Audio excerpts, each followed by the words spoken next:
assim termos a oportunidade de glorificar ao nosso Deus. Eu gostaria que você abrisse a sua Bíblia, por gentileza, no livro dos Atos dos Apóstolos, capítulo de número 12.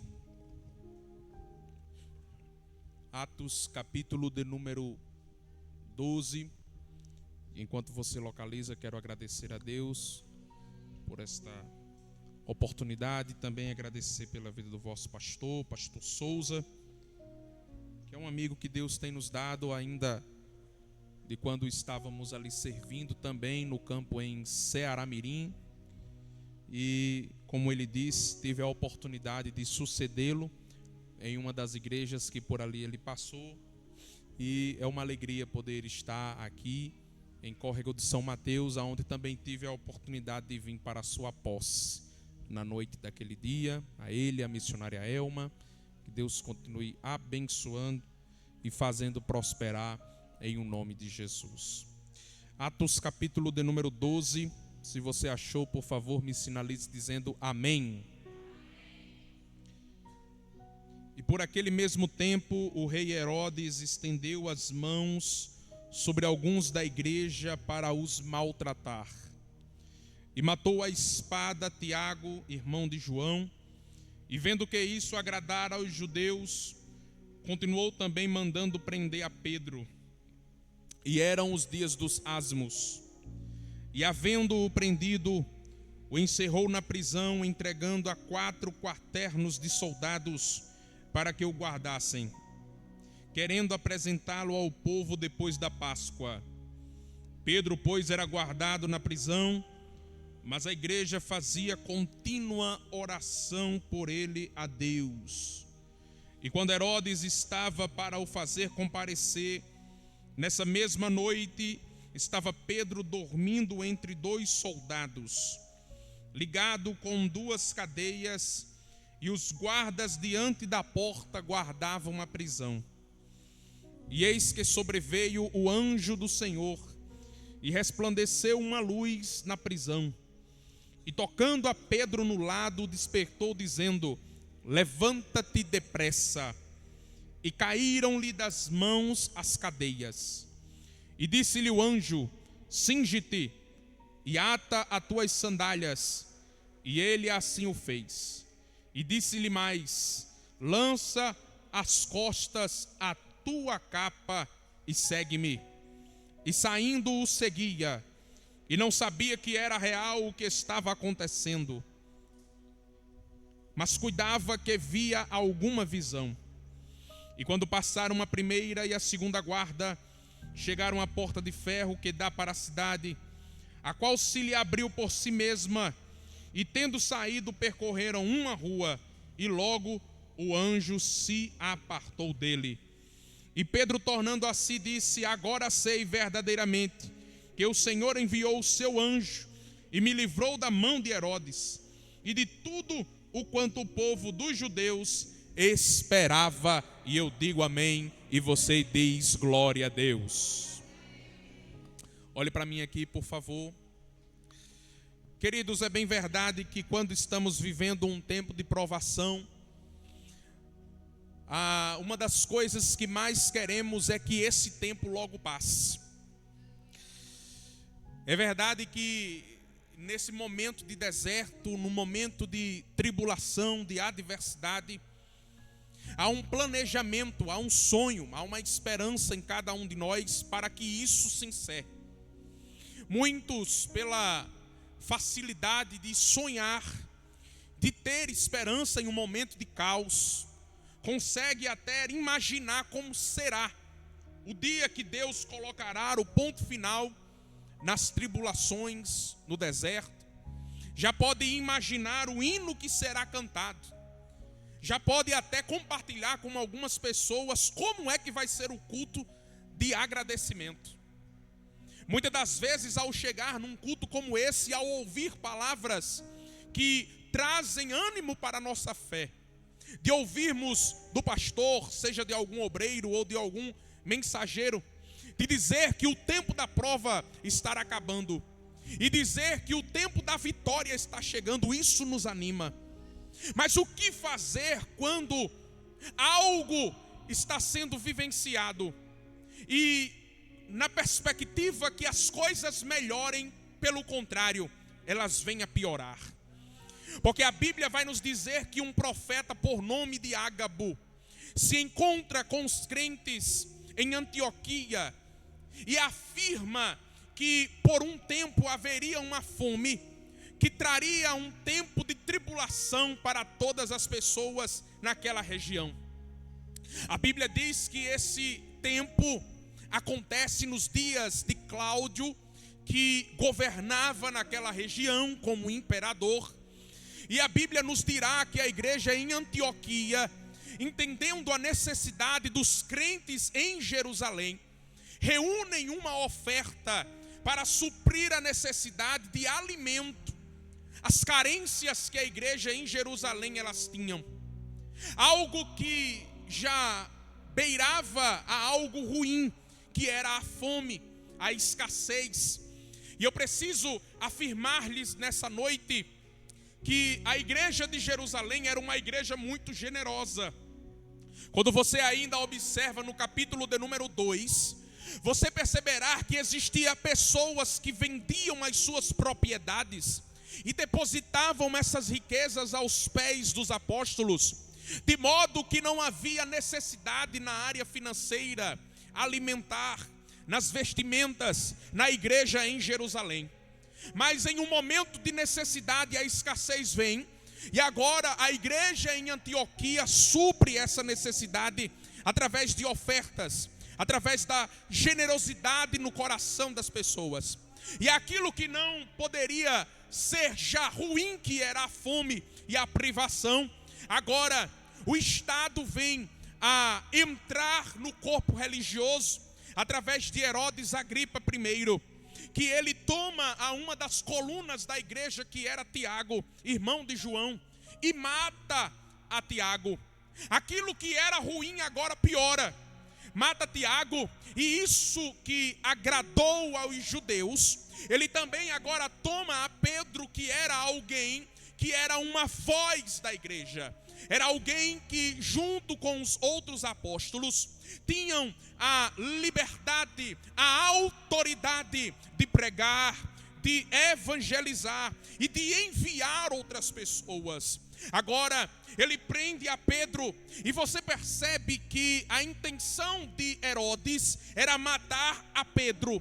Mas nós não sabemos se realmente se foi por uma questão de tempo, mas o tempo que ele consegue prender a Pedro não seria autorizado por ele, por lei religiosa, matar a Pedro. Então, ele prende Pedro durante um período de 7 dias, para que depois desse período dos 7 dias, que é conhecido como o período dos pães asmos, ele pudesse apresentar a Pedro diante de toda a população, diante de toda a comunidade religiosa judaica daquela época, e pudesse matar a Pedro diante dos olhos daquela sociedade, para mostrar que a igreja, ou aquilo que eles conheciam como a seita do caminho, estava perdendo força. Mas a Bíblia vai nos dizer nesta noite que quando eles matam a Tiago e prendem Pedro, eles têm uma reação totalmente diferente de como eles tiveram quando outra pessoa também dentro do corpo eclesiástico havia sido morto. A Bíblia nos dirá no capítulo de número 8 que Estevão, que pregava com ousadia, que era alguém que não se calava diante dos sacerdotes, dos fariseus, ele começou a pregar, mostrando que Jesus era o Cristo prometido.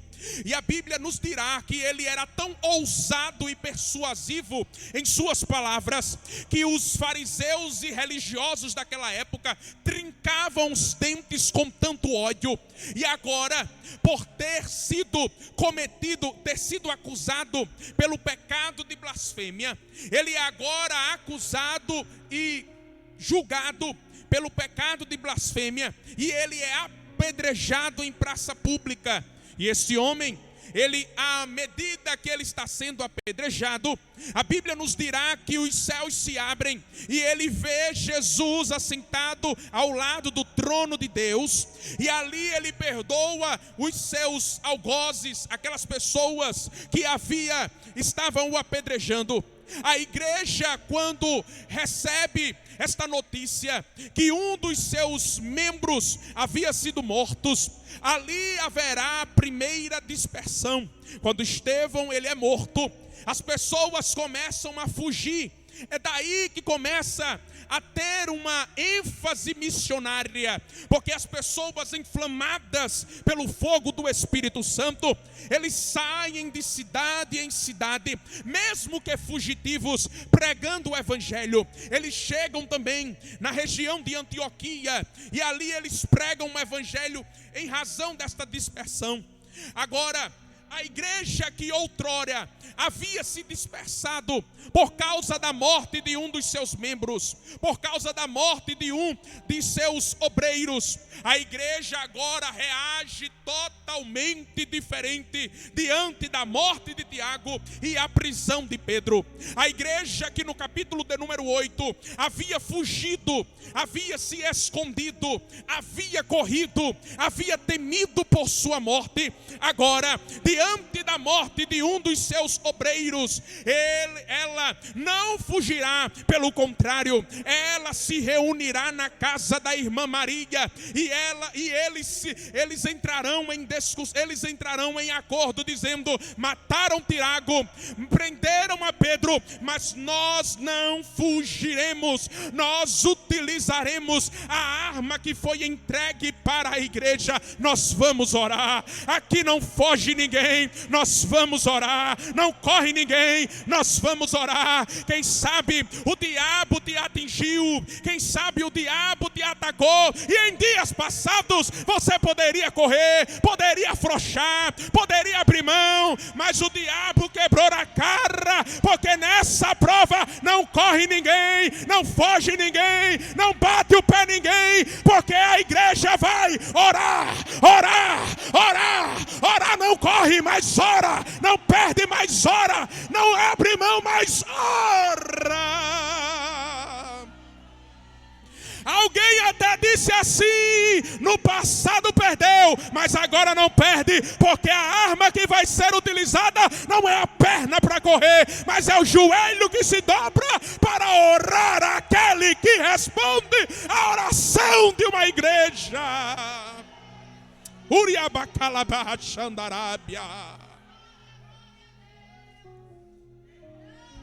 Se você pode, fale para esse irmão que está do seu lado: você tem a opção de correr,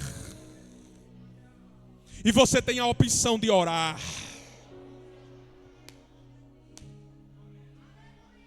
Porque diante da prova uns correm, diante da prova uns se enclausuram dentro de casa, diante da prova uns entram para dentro do quarto, entram em depressão. Mas nessa noite Jesus me trouxe lá de Parnamirim para dizer: não corre ninguém, dobra o joelho, entra para o teu quarto e ora, ora, ora, ora, porque o céu vai se mover. Uriabarrácia, derramanahai. Sabe por que a igreja ora? Porque Pedro está preso. Porque enquanto está preso tem esperança. Se para o meu Jesus um morto fedendo teve jeito, imagine para um preso vivo.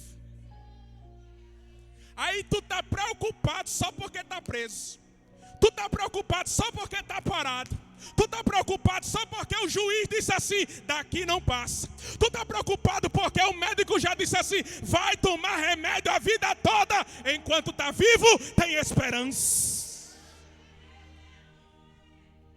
Só que a Bíblia vai dizer que a igreja entra em um propósito de oração, e esse propósito dura 7 dias.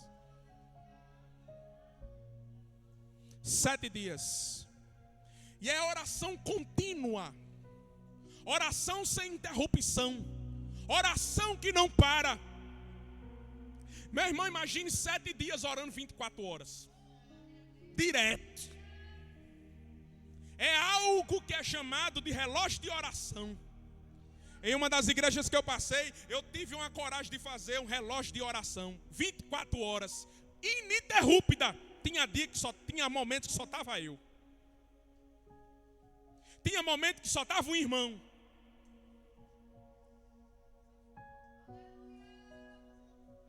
Tinha pouco, ou tinha muito, mas tinha joelho que dobrado. Tinha voz que clamava. E a voz que clamava era: solta Pedro, Jesus. Liberta Pedro, Jesus. A dificuldade é você se colocar de joelho orando, entendendo que a resposta não virá no dia que você está orando. O maior desafio é você orar hoje, terminar o fim do dia e saber que nada se moveu. O maior desafio é você terminar o segundo dia de oração e parece que tudo está parado. Ora o terceiro, nada acontece. Ora o quarto, o telefone não liga. Ora o quinto dia, não chega nenhuma mensagem. O desafio é orar sem nada se mover.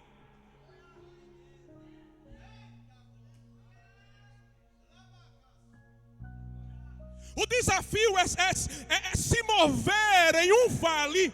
Porque a Bíblia diz que Ezequiel está num vale, está andando, e os ossos estão no mesmo canto.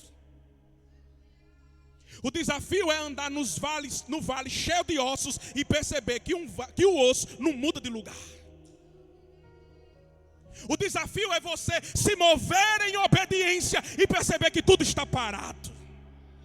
O desafio é você obedecer à voz de Deus e perceber que nada aconteceu. Só que a ordem de Jesus é: continua. Continua. Mas nada está se movendo. Continua. Continua orando. Pregador, já faz um mês que eu estou orando. Continua. Aleluia. Só que quando chega na noite que antecede a apresentação, a Bíblia nos dirá nessa noite que, ou seja, da noite do sexto para o sétimo dia, pela manhã Herodes apresentaria a Pedro. E uma coisa que eu aprendo é que Deus gosta de trabalhar no limite. Deus gosta de trabalhar naquele nível do não aguento mais. Deus gosta de trabalhar naquele nível que você chega dizendo assim: para mim já basta. Deus gosta de trabalhar aí.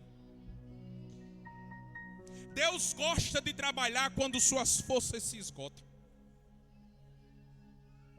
Porque quando é como você usando uma página de um caderno. Quando você termina de escrever em todas as linhas e parece que ainda tem mais alguma coisa para escrever, mas não tem mais para onde colocar, Deus vira a página e diz: ainda tem espaço.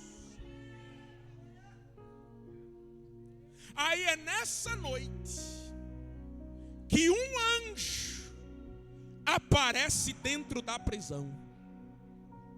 Vou repetir por causa desse, glória a Deus. É nessa noite, do sexto para o sétimo dia, que um anjo aparece dentro da prisão.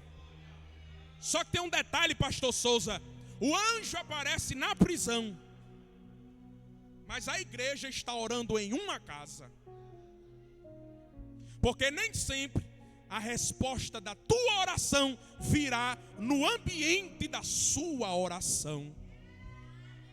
Nem sempre o mover do que Deus está preparando para fazer virá aonde os seus olhos podem ver. Agora eu lhe pergunto: qual era a oração da igreja? Solta Pedro, Jesus. Aí eu lhe respondo: lhe pergunto, que lógica teria o anjo aparecer na casa onde o povo estava orando?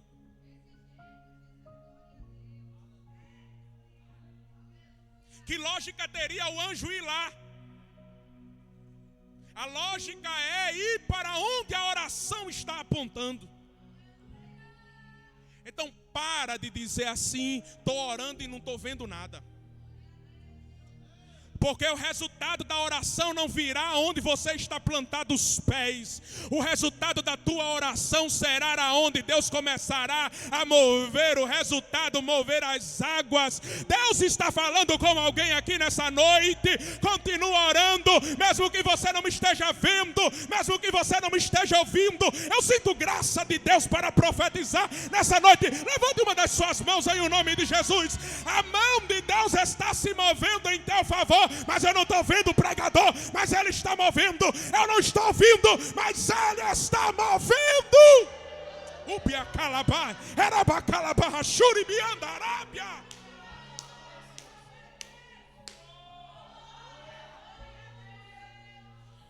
O anjo já está lá e a igreja não está vendo.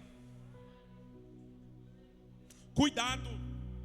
Porque possa ser que você esteja com um sentimento no teu coração dizendo assim, nada está acontecendo, e o anjo já esteja lá. Jesus, eu estou orando e o homem está do mesmo jeito. Se tu visse o que eu já estou fazendo dentro.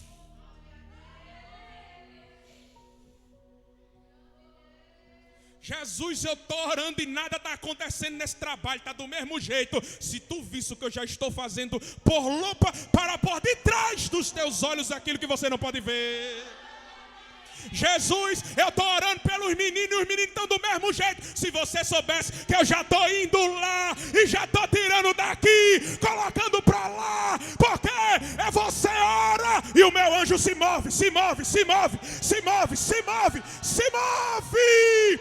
Ai, você que está aí em casa e está me vendo agora, o anjo está se movendo em teu favor. Levanta a mão para adorar em nome de Jesus.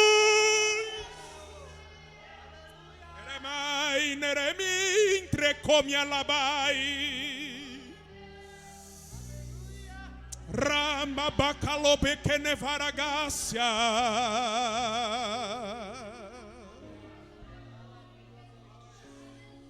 O anjo já está lá dentro da prisão. A igreja está orando, não está vendo nada, mas o anjo já está falando.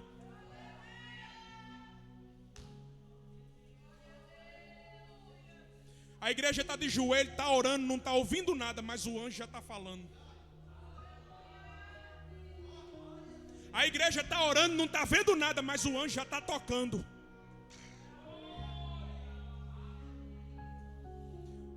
Porque quando você ora, a mão de Deus toca onde a tua mão não pode ir. Você pode profetizar para esse irmão que está do seu lado? Diga para ele assim, a mão de Deus está indo aonde a tua não pode ir. A mão de Deus está indo aonde a tua mão não pode ir. Deus está falando por você aonde você não consegue falar. Você está se preocupando, mas Deus já está mandando alguém lá e alguém falará por você na tua frente. Namaia, Adaio, Síbia, Tei Calabahashuri Kamandarabahai. Aleluia.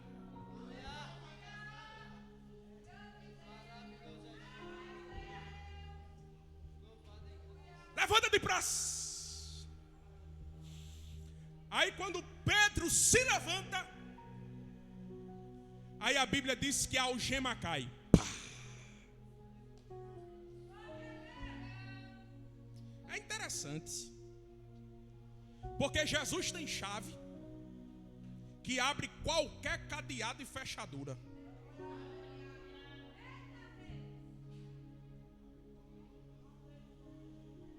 Só que é interessante que o anjo não chega com chave. O anjo chega com ordem.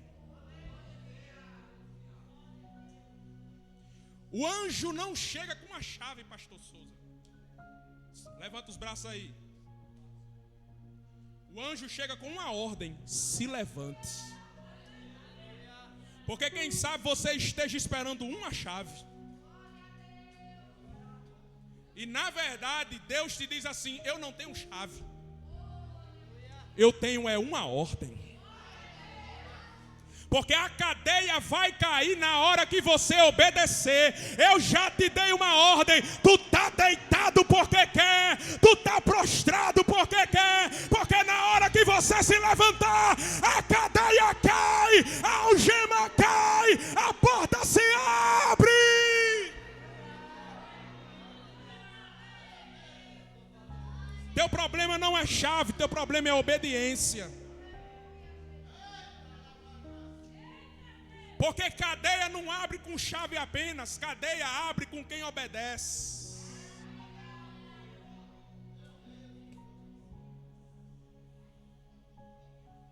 Levanta depressa. Quando ele levanta, a cadeia cai. Pá. E a igreja está orando.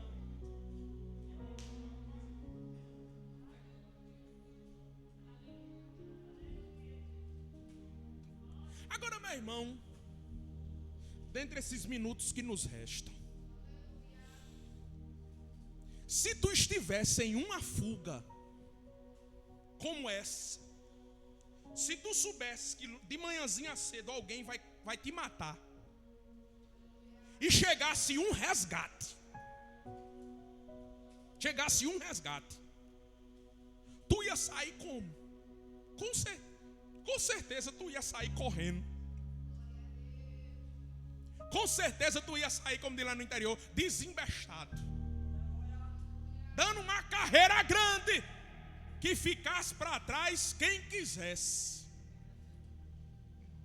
Quem daqui já saiu tão apressado de casa que esqueceu alguma coisa? É ruim, né, irmão? Às vezes, meu Deus, às vezes, quando chega na metade do caminho, a gente se lembra: eita, esqueci tal coisa. Aí tu tem a decisão: ou tu volta, ou tu continua com aquilo que tu esqueceu. Se for algo muito importante, você volta. Agora, pela fala desse anjo, você percebe que ele está apressado. Levanta depressa. Só que quando Pedro se levanta, agora a ordem muda. Parece que agora não existe mais pressa. Porque quem é que está em uma fuga e se importará de tomar utensílios que estão ali? Imagine um ambiente que está pegando fogo. Essa pessoa que está ali dentro, ela vai temer apenas pela sua vida. Ela não vai se importar se está ali o telefone. Ela não vai se importar se está ali o micro-ondas, se está a airfry. Ela não vai se importar. Não, ela vai querer salvar a sua vida. Ela não vai querer se importar se tem um perfume, se tem a roupa. Não, ela vai deixar tudo para trás. Então aquilo que parecia rápido, depressa, uma rota de fuga, quando ele fica de pé, agora o anjo diz para ele: epa, agora tenha calma. Pegue a túnica, se vista. Epa, pega a sandália, coloque no pé. Epa, pega o cinto, arroche. Se o anjo mandou ele fazer aquilo tudo, é porque ele estava sem. Ele estava descalço, estava sem a sua vestimenta e estava sem o cinto. Que lógica teria colocar uma sandália em um ambiente que ele não precisaria? Que lógica teria colocar uma túnica em um ambiente onde era quente? Porque geralmente as prisões, elas eram abaixo da terra, eram subterrâneas.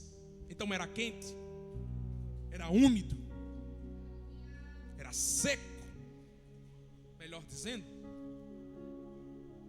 Mas toda a ordem dada pelo anjo, por mais que para Pedro não tivesse lógica alguma aquilo, o que o anjo estava mandando ele fazer, não apontava para o seu atual estado, mas apontava para onde Pedro iria chegar. Para que eu quero túnica se aqui está quente? Está quente agora, mas quando você for lá para fora faz frio. E se você estiver no frio sem túnica, você vai ficar com frio. Coloca a sandália. Colocar a sandália para quê? Se eu estou parado, está parado agora. Mas quando você estiver lá fora, você vai se mover. Colocar o cinto para quê? Se aqui não vai servir de nada, você vai ter que colocar o cinto, porque você vai se mover e você precisa estar com sua roupa arrochada. Eu preciso lhe dizer uma coisa nessa noite: existirá coisas que Deus mandará você fazer que no seu atual estado, no seu momento presente, não terá lógica nenhuma. Mas sabe o que você deve fazer? Obedeça, porque o que Deus está mandando você fazer, Ele não está apenas vendo agora, Ele já está vendo aonde você vai chegar. Se Deus Ele está te mandando fazer alguma coisa, faça, porque Ele já está enxergando amanhã, já está vendo daqui a um mês, daqui a um ano, e quando você estiver chegado, você compreenderá: valeu a pena obedecer.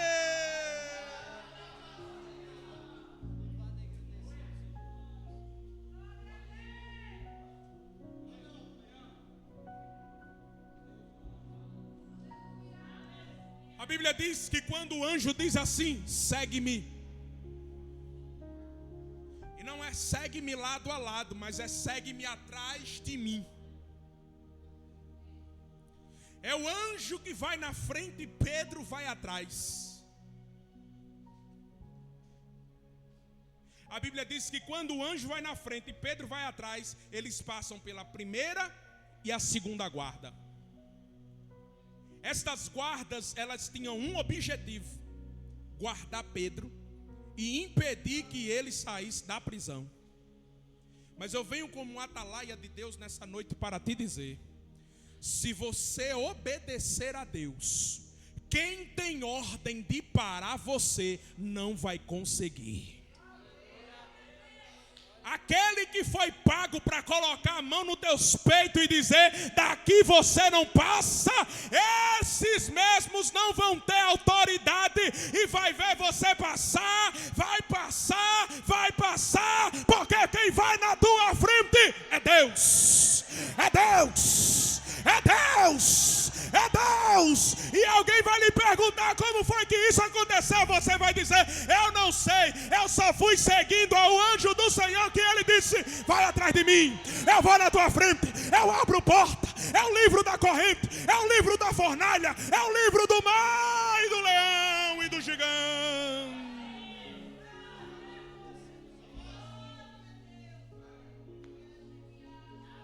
Aí a Bíblia diz que eles param diante da porta de ferro grande.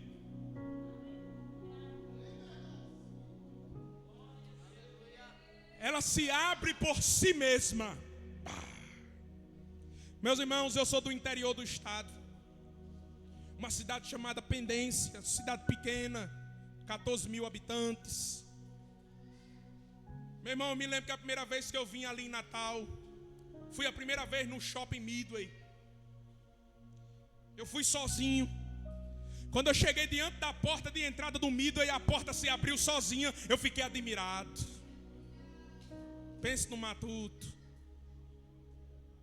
Meu irmão, eu fiquei tão admirado que a porta se abriu sozinha, que quando eu entrei, eu fiz questão de voltar só para a porta abrir de novo.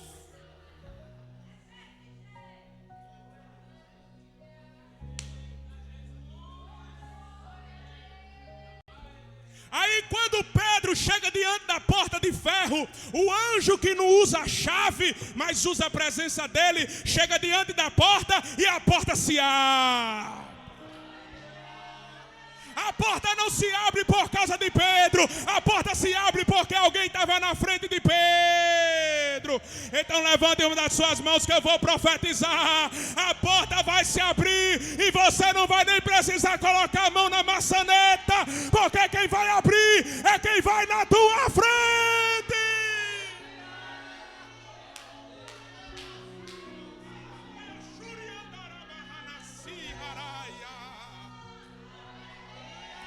Fique de pé comigo em nome de Jesus.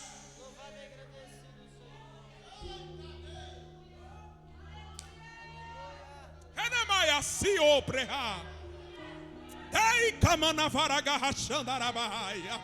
Haverá porta aberta em teu favor, descansa teu coração. Já foi falado aqui: aquietai-vos e sabei que eu sou Deus. Estou indo na tua frente. Era barrachando e comendo.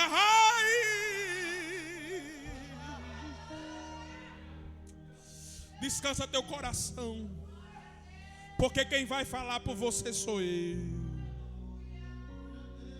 Quando o anjo passa pela porta de ferro, e quando chega numa rua, o anjo desaparece.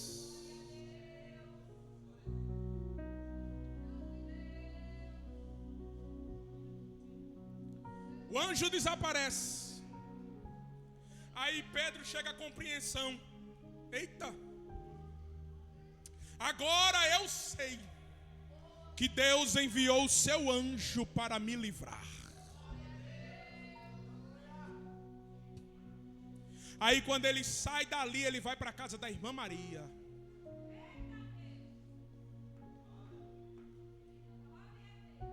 Por que o anjo não leva ele para a casa da irmã Maria? Por que o anjo larga ele na metade do caminho? A resposta é simples. Porque o anjo leva Pedro até o ponto da onde ele sabia prosseguir. Porque o meu trabalho é te proteger e te levar por caminhos que tu não conheces. Mas por rotas e endereços que tu sabe aonde chegar, tu vai ter que ir com teus pés. Só que eu preciso lhe dizer uma coisa: tu está correndo contra o tempo. Porque quando o sol raiar, o povo vai sentir falta de Pedro dentro da prisão. E se ele ficar no meio da rua, ficar só questionando do que aconteceu, de como é que vai ser, vai ter um bocado de soldado atrás dele para matar ele. Eu vou orar por você nessa noite, mas você precisa tomar uma decisão. E a decisão é: já te livrei, já te encaminhei, já tenho feito grandes coisas por você, mas agora está na hora de tu começar a andar com tuas próprias pernas. Está na hora de tu começar a visitar os endereços que eu já te mostrei que você precisa chegar. E qual é o endereço? A casa da oração. Eu preciso te mostrar e te levar para o ambiente aonde o anjo foi levado para levar o milagre. Deus já te deu ordem, Deus já te deu rotas, Deus já te deu orientações. Está na hora de começar a marchar, marchar, marchar, marchar, marchar. E tu está se questionando: Deus, por que o Senhor não faz mais? Porque Deus está te dizendo: eu já te trouxe até aqui. Eu já te dei força, compreensão e livramento. Anda com aquilo que eu já te dei. Namarasubia adahe. Namakomi nevarabagalahasia. Levante uma das suas mãos e feche os seus olhos. Porque eu sei que esta noite não é em vão. Eu sei que Deus te trouxe aqui mesmo diante dos seus cansaços do dia. Mas Deus preparou toda esta reunião para te dizer: estou chegando com livramento. Estou chegando mudando sentença que foi dada. Estou chegando para reverter palavras que foram liberadas e que te machucou por dentro, e que você tem que ser forte, e que você tem que segurar a barra. Mas Jesus está te dizendo hoje: vou te livrar dessa prisão, vou trazer liberdade, vou trazer resposta.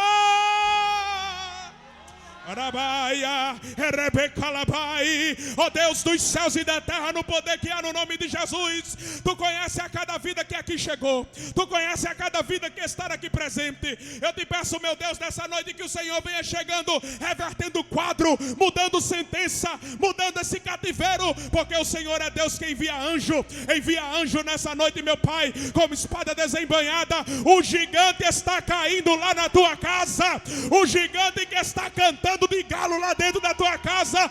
Ei, meu decalabarra, subnerramarabaia, ele vai cair por terra.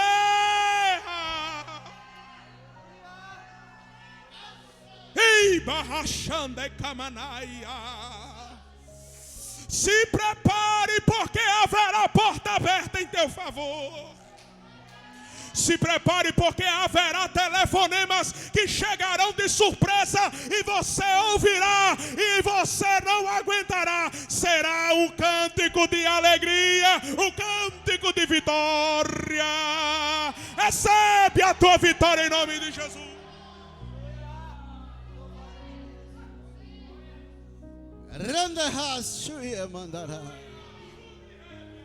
Ele não chamou para vir para frente não, mas quem sentir de vir para frente, vem aqui.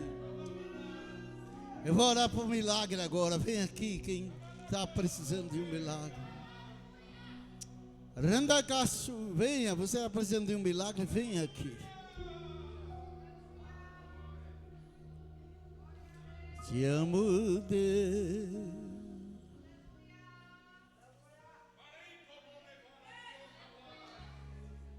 Todos os dias eu estou em tuas mãos.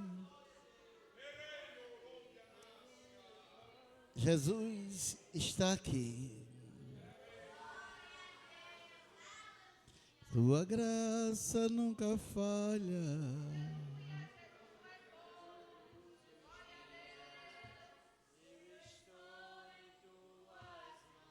Adore.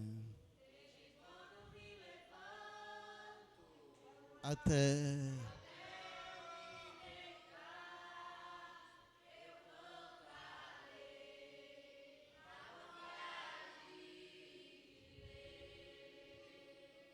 ser fiel, és fiel.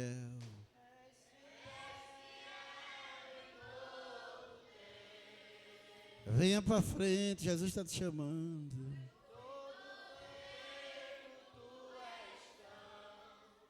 Tão bom.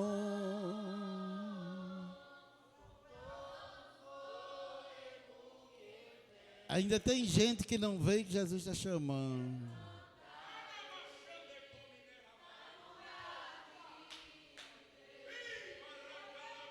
Tua bondade me seguirá. Diga em alta voz, diga: tua bondade me seguirá.